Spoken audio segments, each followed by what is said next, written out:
చాలా రోజులుగా తెలుగు ఇండస్ట్రీలో ఎగ్జిబిటర్లు, నిర్మాతలకు మధ్య పర్సెంటేజ్ యుద్ధం నడుస్తూనే ఉంది.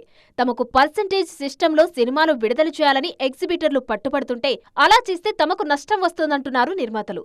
ఈ క్రమంలోనే ఫిల్మ్ ఛాంబర్లో జరిగిన సంయుక్త రాష్ట్రాల ఎగ్జిబిటర్స్ మీటింగ్కు దాదాపు 60 మంది ఎగ్జిబిటర్లు హాజరయ్యారు. అందులో సురేష్ బాబు, దిల్ రాజు లాంటి అగ్ర నిర్మాతలు కూడా ఉన్నారు. ఈ మీటింగ్లో తమ డిమాండ్స్ ఛాంబర్ ముందు పెట్టారు ఎగ్జిబిటర్లు. ప్రస్తుతం నడుస్తున్న అద్దె ప్రాతిపదికన థియేటర్లు నడిపే పరిస్థితుల్లో తాము లేవని చెప్పేశారు థియేటర్ యాజమాన్యం.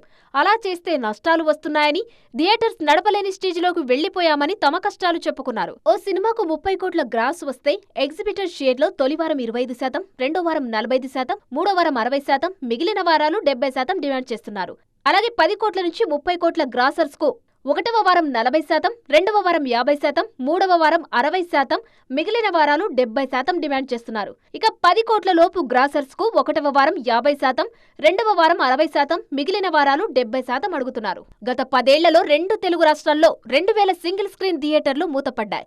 దాదాపు 1400 థియేటర్లు ప్రస్తుతం యాక్టివ్గా ఉన్నాయి. పరిస్థితి ఇలాగే కొనసాగితే మరికొన్ని థియేటర్లు మూతపడక తప్పదు.